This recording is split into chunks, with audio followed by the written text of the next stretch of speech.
ভোর 5:30 থেকে সংসারের সমস্ত কাজ, ঝড় বৃষ্টির মধ্যে লাঞ্চ, ব্রেকফাস্ট, এমনকি ঘর গুছানো সমস্ত কিছুই সেরে নিলাম। তো চলো আজকের ভিডিওটা এখান থেকে স্টার্ট করছি। আশা করছি সকলের খুব ভালো লাগবে।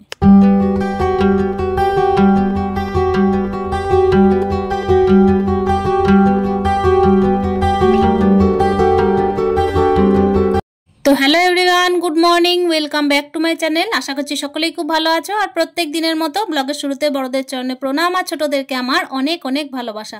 এই যে দেখতেই পাচ্ছ, মেঘে কিন্তু মেঘাচ্ছন্ন হয়ে আছে, আর এইদিকে চারিদিকে কিন্তু ঝড়ের মতো উঠছে। কি জানো তো, আমাদের এখানে না 3 দিন ধরে বৃষ্টি হচ্ছে, আর বৃষ্টির কারণে কিন্তু নাজেহাল অবস্থা। 3 দিন হয়েই গেল প্রায়, কিন্তু কারেন্টের এখনো পর্যন্ত কোনো পাত্তা নাই, এমনকি ঝড়ের মতো উঠছে। কিন্তু কি বলতো, সকালের বাসি কাজগুলোও করতে হবে। তার সঙ্গে কি হচ্ছে বলতো, বাসি কাজগুলো না সারলে ঘরের আর যে সমস্ত কাজগুলো আছে, রান্না করা, তারপর হচ্ছে লাঞ্চ আছে, তারপর পুজো আছে, সংসারের গুছানো, সমস্ত কিছুই কোনোটাই কিন্তু এগোবে না। তো দেখো, এই যে ঝাঁটটার দিয়ে উঠোনটা পরিষ্কার করে নিচ্ছি, এগুলো তো প্রত্যেক দিনের কাজের মধ্যে থেকেই থাকে, সেটা তোমরা অন্য ভিডিওতে দেখতেই পাও। সকালে ঘুম থেকে উঠেই একটুখানি ফ্রেশ হয়েছি, তারপর কিন্তু জল টল খেয়েছি, তারপরে দেখো বিছানাটা আগে গুটিয়ে নিয়েছি। আর একটুখানি জানলাটা খুলেছিলাম, জানো তো, জানলাটা না খুললে না ভালো লাগছিল না। সারা দিন রাত একেবারে একই রকমভাবে রুমের মধ্যে বসে আছি। আর কাল তো রাত্রিবেলায় ইলেকট্রিসিটি একেবারে আসেনি, আজকেও আসেনি। তো সেই জন্যই দেখো এখনও কিন্তু আশা চেয়ে বসে আছি। তো কখন আসবে জানি না। এইদিকে দেখো বাইরের দরজাটায় একটু ঝাঁট দিয়ে নিলাম, তারপর কিন্তু দেখো বাইরের যে উঠোনগুলো আছে সেগুলো পরিষ্কার করে নিচ্ছি। বিছানাটা সকালেই গুটিয়ে নিয়েছি, আর ইতিমধ্যে জানলাগুলোকে আমাকে বন্ধ করে আসতে হয়েছে। কেন জানো তো, জলের না ঝাপটাগুলো ঘরের মধ্যে ঢুকছিল। আর এই যে প্রচুর পরিমাণে জুতোর যে কাদাগুলো, সেগুলোও কিন্তু ঘরের মধ্যে ঢুকছে। আসলে কি বলতো, বৃষ্টির মধ্যে না এই যে পায়ে পায়ে কাদাগুলো তো হতেই থাকে, আর তার জন্য কিন্তু ঘরের ভেতরেও নোংরা।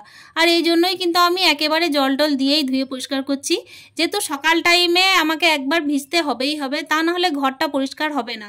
সেই জন্যই দেখো, ঝড় হোক বৃষ্টি হোক, সমস্ত কিছুর মধ্যেই কিন্তু আমাকে সকালের বাসি কাজগুলোকে সেরে নিতে হচ্ছে। আর ওই জন্যই দেখো একটুখানি নিজের খেয়ালও রাখতে হবে, যতই ঝড় জল হোক না কেন, কাজগুলো তো পড়ে থাকবে না, সেই কাজগুলোকে কিন্তু সেরে নিতে হবে। তো দেখো, কাজ কিন্তু পড়ে থাকে, সত্যি কথা বলতে পড়ে থাকে না এমন নয়, কিন্তু বলতে গেলে আমাকে কিন্তু কাজগুলো করে নিতেও হবে, তা না হলে কি করে ভালো বউ হবে বলো বাড়ির। তো সেই জন্যই কিন্তু কাজগুলো করে নিচ্ছি। সকালের কাজ সকালেই ভালো, যতই ঝড় জল হোক না কেন, সকালের কাজটা যদি আমি ফেলে রাখি তাহলে কিন্তু মন মেজাজ একেবারে ঠিক লাগবে না। কেন কি, স্টেপ বাই স্টেপ কাজগুলোকে করব। এই যে বাসি কাজ ছেড়ে তারপর কিন্তু পুজো, রান্না সমস্ত কিছুই করি প্রত্যেক দিনের মতো, তাই আজও করলাম। মাথায় ভালোভাবে কিন্তু গামছাটা বেঁধে নিয়েছি, যাতে একেবারে জলগুলো আমার মাথায় না বসে যায়। এই যে ঝিরঝির করে জলটা পড়ছে, আর একেবারে ঝড়ের মতো উঠছে, তো সেই জন্যই কিন্তু চটপট করে কাজগুলো সেরে নিলাম। একেবারে পুরো উঠোনটা ঝাঁট দেওয়া হয়ে গেল। আর ঘরের ঝাঁটটা তো আমি কমপ্লিট করেছি, কিন্তু ওই যে বললাম ইলেকট্রিসিটি নেই, তাই বাইরের ঝাঁটটাই দেখানো সম্ভব, ঘরের ঝাঁটটা দেখানো সম্ভব হলো না।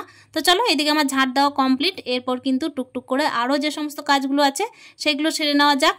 সাধারণ বাড়ির বউদের, মানে মধ্যবিত্ত ফ্যামিলিতে কিন্তু সমস্ত কিছুই শিখে রাখতে হয়, আর সেই জন্যই কিন্তু কোনো অসুবিধাকে অসুবিধা বলে মনে হয় না। যে কোনো অসুবিধাতেই কিন্তু মানিয়ে নিতে শিখে গেছি। তো চলো, তোমাদের সাথে গল্প করতে করতে মোটামুটি ঝাঁটের বাসি কাজটা তো হয়ে গেল। এরপর এই যে বাসন নিয়ে বসছি। আর হ্যাঁ, দেখলাম ঝিরঝির করে বৃষ্টিটা পড়া বন্ধ হলো। তো বন্ধ বলা চলে না, কখনো আসছে কখনো যাচ্ছে। আর দেখো, এই যে বাসনগুলো নিয়ে না তাড়াতাড়ি কিন্তু বসে পড়লাম। আজকে কিন্তু দেখতেই পাচ্ছ উল্টো দিকে বসেছি। কেন বলো তো, এই যে বাড়ির যে কার্নিশটা আর কি, ছাদের যে আর কি কার্নিশটা আছে, সেইটার নিচেই কিন্তু বসেছি, যাতে বৃষ্টির জলটা আমার মাথায় না পড়ে, মানে পড়লেও যেন একটু কম পড়ে। ওই জন্য দেখো উল্টো সাইডে বসে কিন্তু বাসনগুলো ধুচ্ছিলাম। তবে একটুখানি টেরা বেঁকা লাগছিল বসতে, তবুও কিন্তু একটুখানি নিজে বাঁচার চেষ্টা করলাম আর কি। তো চলো, এই যে দেখতেই পাচ্ছ কড়াই টড়াইগুলো মেজে নিয়েছি। কালকে না রাত্রিবেলায় ভাবলাম মেজে নেব, কিন্তু কি বলতো, ওই যে বেসিনের মধ্যে না কড়াইটা ভালোভাবে আমি মাজতে পারি না, আমার অসুবিধা লাগে। সেই জন্যই কিন্তু এখানে বসে বসে মেজে নিচ্ছি। চারিদিকে জামা কাপড়ের এত অবস্থা খারাপ যে গোটা সিঁড়ি কিন্তু জামা কাপড় মিলে রাখা আছে। আর কি বলতো, জামা কাপড়গুলো ভালো করে শুকাচ্ছে না, সেই জন্য কিন্তু একটা কেমন ধরনের যেন গন্ধও আসছে। তো এগুলো যতক্ষণ না রোদ আসে ততক্ষণ কিন্তু ব্যবস্থা করতে হবে, নিজেকে এইভাবে উল্টে পাল্টে নিয়ে কিন্তু শুকানোর চেষ্টা করতে হবে। তবে ওই যে শুকিয়ে গেলে না কেমন, তবুও কেমন একটা যেন স্যাঁতস্যাঁতে ভাব থাকছে, ঠান্ডা ঠান্ডা ভাব জামা কাপড়গুলো, তো পরতেও ভালো লাগছে না। কিন্তু কি করবো বলো তো, কিছু করার নেই। আর এইদিকে না আমাদের থেকে একটু দূরে পাড়ায় কিন্তু কারেন্ট চলে এসেছে, আমাদের এখানে কিন্তু এখনো দেয়নি। আসলে ক্ষয়ক্ষতিটা আমাদের এখানেই হয়েছে। ওই যে বললাম, আগের ভিডিওতে বলেছি, পোল পড়ে গেছে, তার সঙ্গে গাছ পড়ে গেছে। আর পোল পড়েছে একটা নয়, গাছ পড়েছে একটা নয়, পোল গাছ অনেকগুলোই পড়েছে। পোল পড়েছে 3টে 4টে, তার সঙ্গে গাছ পড়েছে প্রচুর, তার সঙ্গে কিন্তু মানুষেরও ক্ষতি হয়েছে, দুর্ঘটনা ঘটেছে। সেই কারণে কিন্তু দেখো আমাকে এইভাবেই কিন্তু চালিয়ে নিতে হচ্ছে। আর ওই যে ফোনের কথা বলছি, ফোনটা কিন্তু অনেক রাত্রে রাত্রে একজনের বাড়িতে কিন্তু চার্জে দিয়ে আসা হচ্ছে ইনভার্টারের সাহায্যে। তো এই জন্যই কিন্তু 2 দিন সার্ভিসটা পেলাম। তো যাই হোক, ফোন ছাড়া কিন্তু চলা একেবারে মুশকিল। আর সব থেকে বড় ব্যাপার হচ্ছে এই যে বাড়ির বউ, তার সঙ্গে হচ্ছে কি বলতো, বাড়িতে একা বাচ্চা নিয়ে, তাই ফোনটাই একমাত্র ভরসা। তো এই জন্যই কিন্তু ফোনটা একেবারে বন্ধ করে রাখা যাবে না, মানে 24 ঘন্টাও বন্ধ করে রাখা যাবে না। আর এদিকে আমাদের বাড়িতে হচ্ছে 3 দিন কারেন্ট নেই, মানে আমাদের বাড়ি বলে নয়, গোটা পাড়াটাই নেই। তো এইভাবেই কিন্তু চালিয়ে নিচ্ছি। তো চলো, এই যে তোমাদের সাথে গল্প করতে করতে মোটামুটি আমার বাসনগুলো সমস্ত ধোয়া হয়ে গেল। আর কি বলতো, হাতে হাতে না ধুয়ে নিচ্ছিলাম, যেগুলো না করলেই নয় সেগুলো কিন্তু বাইরে রাখতে হচ্ছিল। তো এইদিকে কিন্তু গ্যাসটা রাত্রে ভালোভাবে মোছা হয়নি, মোছা হয়েছিল কিন্তু কি বলতো, যেহেতু কালকে একেবারে চারিদিকটায় অন্ধকার, সেহেতু কিন্তু ঘরের মধ্যে মোমবাতি নিয়ে কাজ চালিয়েছি, কোনোটাই আর সার্ভিস দিচ্ছিল না। সেই জন্য ঘরে যে গ্যাস ট্যাসগুলো আছে, তারপর এটো জায়গাগুলো আছে, সেগুলো মুছেছি। সকালে উঠে দেখছি একেবারে কিন্তু ঠিকঠাক মোছা হয়নি। আর ঠিকঠাক মোছানো হলে আমার মন টন একেবারে ভালো লাগে না। তো এই যে সেই জন্যই দেখো আবার কিন্তু ভালোভাবে সুন্দর করে পরিষ্কার করে নিচ্ছি। আর ওপরে ওই যে গ্যাসের জায়গাগুলো, নিচের জায়গাগুলো, সমস্ত কিছুই কিন্তু একেবারে রাত্রিবেলায় ঠিকঠাকভাবে মোছা হয়নি। তো চলো, এই গ্যাস ট্যাসগুলো মুছে নিয়েছি। এরপর দেখো একেবারে স্নানটা সেরে নিলাম। এই রুমটায় না একেবারে আমাদের আলো ঢুকছে, সূর্যের আলোগুলো পূর্ব দিক থেকে আর হচ্ছে দক্ষিণ দিক থেকে। আর এটা সূর্যের আলো ঠিক বলা যাবে না, এটা হচ্ছে তোমার মানে দক্ষিণ দিকের আলোটা একটুখানি পড়ে বলে আমার ঠিকঠাকভাবে ক্যামেরাটা অ্যাডজাস্ট করা যায়। তবে হ্যাঁ, বাইরের কিন্তু পরিস্থিতি একেবারে খারাপ। বৃষ্টিটা কিন্তু এখন একটুখানি থেমেছে বলতে পারো, মানে থেমেছে বলা যায়, সম্পূর্ণটা নয়, তবে হ্যাঁ থেমেছে, একটুখানি ঝিরঝির করে বৃষ্টিটা পড়ছে। তো এর মধ্যেই কিন্তু আমি স্নানটা সেরে নিলাম। এবার চলো পুজো টুজোর কাজগুলো করে নিই।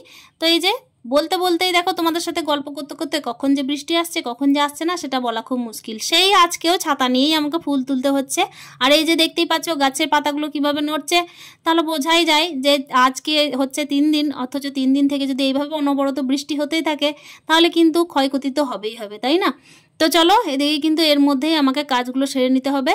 এদিকে ফুলগুলো যেই তুলছি দেখছি যে সামনে সামনে কিন্তু একেবারে ফুল নেই, একেবারে গাছগুলো নুইয়ে পড়েছে পাঁচিরের ওই পাশ দিয়ে। তো ওই পাশে কিন্তু আমি একদম গেলাম না, কেন কি এই যে ভিজে কাদা প্যাচপ্যাচানির মধ্যে আর বাইরে যেতে ইচ্ছা করছে না।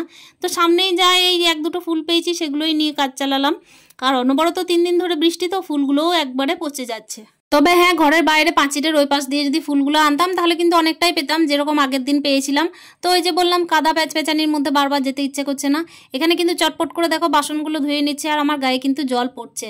এখন তো গামছাটা কেচে মিলে দিয়ে চলে এসেছি, ওই জন্য কিন্তু মাথায় দিতেও পারলাম না। তো চলো, আমার বাসন টাসনগুলো তাড়াতাড়ির মধ্যে ধুয়ে নিলাম। এরপর কিন্তু একেবারে চলে যাব ঠাকুর ঘর, চলে যাবো। আর ঠাকুর ঘর গিয়ে কিন্তু একেবারে পুজো টুজোগুলো সেরে নেবো তাড়াতাড়ির মধ্যে। কালকে যখন দেখছি ঠাকুর ঘর গেলাম তখন দেখছি ঠাকুর ঘরেও কিন্তু প্রচুর জল পড়েছে, এত জল পড়েছে যে দাঁড়িয়ে থাকা যাচ্ছে না। আর ওই যে জানলা আছে, মানে শ্রীঘরে ঠাকুর ঘরটা আছে, তো জানলা দিয়ে কিন্তু প্রচুর জল ঢুকেছে। এই জলটা ভাবলাম ওইদিকে রাখবো, কিন্তু দেখলাম না, এই বালতিটা কিন্তু ফাঁকা করতে হবে। আর বালতিটা পেতে রেখে দিলাম, এই কারণে পেতে রেখে দিলাম যাতে বৃষ্টির জলটা স্টোর করা যায়। তারপরই দেখো পুজো টুজো করে নিলাম। পুজোটা কিন্তু তোমাদের সাথে শেয়ার করতে পারলাম না। এই যে মা এসেছিল দেখো, ছাতা নিয়েই কিন্তু আর ভিজে গেছিলো, জামা কাপড় কিন্তু একেবারে ভিজে গেছে। তো মা এসেছিল 2-3 দিন থেকে আর কি দেখা হয়নি, তো সেই জন্যই কিন্তু দেখা করতে। তারপর দেখো এই যে সবজি কেটে নিচ্ছি। সবজি ছিল ফ্রিজের মধ্যে একটুখানি বাঁধাকপি, তো সেই বাঁধাকপিটা কেটে নিচ্ছি। ইলিশ মাছের মাথা রাখা ছিল, তো ইলিশ মাছের মাথাটা দিয়েই করব। হঠাৎ করেই চোখে পড়ছে যে ইলিশ মাছের মাথাটা কিন্তু রাখা আছে, দেখছি যে না ভাজা রেখে দিয়েছিলাম ঠিকঠাক আছে, তো ওইটা মিশিয়েই কিন্তু আজকে করে দেবো ভাবছি। তো চলো, বিশেষ কিছু কিন্তু তরকারি আজকে করব না। তবে হ্যাঁ, কালকে রাত্রিবেলায় ওই যে ওল দিয়ে মাছের ঝোল করে রেখেছিলাম, জানো তো। ফ্রিজটা যেহেতু 2 দিন থেকে বন্ধ আছে, সেহেতু কিন্তু আমার মনেই ছিল না যে ফ্রিজের মধ্যে অনেকগুলো মাছ আছে। তো সেই মাছগুলো কিন্তু রাতের বেলায় ওল দিয়ে কিন্তু আমি ঝোল করে দিয়েছি। তো সেটাই কিন্তু অনেকটাই খাওয়া হয়ে গেছে, আর ওই বাড়িতেও দিয়ে পাঠিয়ে দিয়েছিলাম। তারপর আবার ভাবলাম কি যে সকালে যদি কোনো রকম রান্না বান্না না করতে পারি, তো ওই জন্যই কিন্তু 2 পিস মাছের ঝোল রেখে দিয়েছিলাম। তো ওটা খেয়ে নেবো, আর তার সঙ্গে দেখো একটুখানি তরকারি তো করতেই হবে, ছেলে যেহেতু মাছ খায় না। এই যে দেখো তোমাদের সাথে গল্প করতে করতে এখন ব্রেকফাস্টের টাইম হয়ে গেছে। আর ছেলে তো যেহেতু মুড়ি খায় না আর অন্য কিছু খাবে না, ওর ভাত চাই। তো আজকে ভাবলাম চালে ডালে মিশিয়ে, একটু ঠান্ডা ঠান্ডা ওয়েদার আছে, তো একটু খিচুড়ি করে দিই। তবে হ্যাঁ, খিচুড়িটা এই যে এটা ব্রেকফাস্টের টাইমে, এটা কিন্তু লাঞ্চের নয়। তো লাঞ্চের জন্য আমাকে তো ভাত করতেই হবে, কেন কি ও ভাত ছাড়া থাকবে না। তো খিচুড়িটা কোনো রকম দিলাম, আর পাঁপড় ভেজে দিয়েছিলাম। আর হ্যাঁ, তো তারপর কিন্তু আমি একেবারেই চলে গেলাম রান্নাঘর। আর হ্যাঁ, পাঁপড় ভেজেছিলাম, তার সঙ্গে ওকে একটা ডিম অমলেট করে দিতে হয়েছিল। ও ডিম সেদ্ধ চাইছিল, কেন কি ও খিচুড়ির সাথে ডিম সেদ্ধটা খেতে খুব ভালোবাসে। কিন্তু ডিম সেদ্ধ তো সঙ্গে সঙ্গে হয় না, সেই জন্যই আমি ডিমের একটা অমলেট করে দিলাম, মানে ওই ভুজিয়া টাইপের। তো চলো, এই যে রান্না বান্নাগুলো করে নিই। আর এখানে না জানলার ওই পাশে আমি ক্যামেরাটা সেট করেছি। আসলে জানলাটা হচ্ছে আমাদের রান্নাঘরের কাচের, তো সেই জন্যই কিন্তু জলের ছিটাটা আসছিল না, বেশ সুবিধাই হচ্ছিল আমার। ওইভাবেই কিন্তু আমি জানলাই অ্যাডজাস্ট করেছিলাম। আর স্ট্যান্ডটা দিয়েই কিন্তু আমি এই পাশে রাখলাম, যেদিকে যেমনভাবে বুঝছি সেইভাবেই কিন্তু কাজ করার চেষ্টা করছি। তো চলো, এদিকে চটপট করে কিন্তু রান্নাটা সেরে নিই। ভাতটা তো এদিকে আগেই নামিয়ে দিয়েছি, আর ওখানে চাপিয়েছি প্রেসার কুকারের মধ্যে একটুখানি ডাল। আর এখানে ওই যে বললাম বাঁধাকপির তরকারি করছি মাছের মাথা দিয়ে। এদিকে ছেলের খাওয়া দাওয়া হয়ে গেছিলো, তো সেই বাটিটা নিতে এসেছিলাম, থালা বাটিগুলো সমস্ত কিছু নিয়ে গেছি। আর এটোটা তারপর মুছে নিয়েছি। কি বলো তো, কাজের মাঝে মাঝে কাজ ছেড়ে নিচ্ছি, আর যে জায়গায় অপরিষ্কার দেখছি সেই জায়গাটাও কিন্তু পরিষ্কার করে নিচ্ছি। এইভাবেই করার চেষ্টা করছি, ঝড় বৃষ্টির দিন হোক বা যাই হোক না কেন। ঘরের বউদের কাজ কিন্তু প্রত্যেক দিনই একই, প্রত্যেক দিন কিন্তু 24 ঘন্টা একই রকম রুটিন চলে, রুটিনের কিন্তু কোনো আলাদা কিছু নেই। তো চলো, এই যে মাছের মাথাটা এখানে রেডি আছে, তো মাছের মাথাটা এখানে মিশিয়ে দিই। বাস আমার বাঁধাকপির তরকারি মোটামুটি রেডি আছে। তো এখানে একটুখানি চিনি মিক্স করব, আশা করছি তরকারিটা ভালোই হবে। তো দেখলাম না, খাওয়ার টাইমে দেখলাম ভালোই হয়েছে। তো চলো আজকে কি কি রান্না করেছি সমস্ত কিছু তোমাদেরকে বলে দিই। এই যে এখানে আলু চোখা করেছি, আর তার সঙ্গে দেখো ভাত, আর ওখানে মাছের ঝোলটা দেখালাম কালকের, আর এই যে বাঁধাকপির তরকারি মাছের মাথা দিয়ে, ইলিশ মাছের মাথা দিয়ে। তো চলো আজকের মেনুটা তো হয়ে গেল রেডি। ফোনের ফ্ল্যাশ লাইট জ্বালিয়ে জ্বালিয়ে কিন্তু রান্না করছিলাম জানো বন্ধুরা। তো চলো এদিকে কিন্তু আমার রান্না বান্না কমপ্লিট, ওদিকে কিন্তু লাঞ্চ সেরে নেবো। আর হ্যাঁ বলে রাখি, লাঞ্চ ছাড়ার পর কিন্তু কারেন্ট চলে এসেছিল, মানে হচ্ছে প্রায় তিনটে টাইমে কারেন্ট চলে এসেছে। তো এত ভালো লাগছিল, তবে হ্যাঁ মাঝে মাঝে চলে যাচ্ছিল আবার, কিন্তু এতক্ষণ পর যখন কারেন্ট এসেছে 3 দিন পর, তখন মনের একটা খুশিটা অন্যরকমই। সংসারের কাজ করতে করতে ঘড়ির কাঁটায় বাজে প্রায় 6:30। এই যে সন্ধ্যার টাইমে দুধটা গরম করে ছেলেকে দিয়ে দিচ্ছি। তাহলে দেখা করছি অন্য দিনের ভিডিওতে, ততক্ষণের জন্য স্টে হ্যাপি মোর।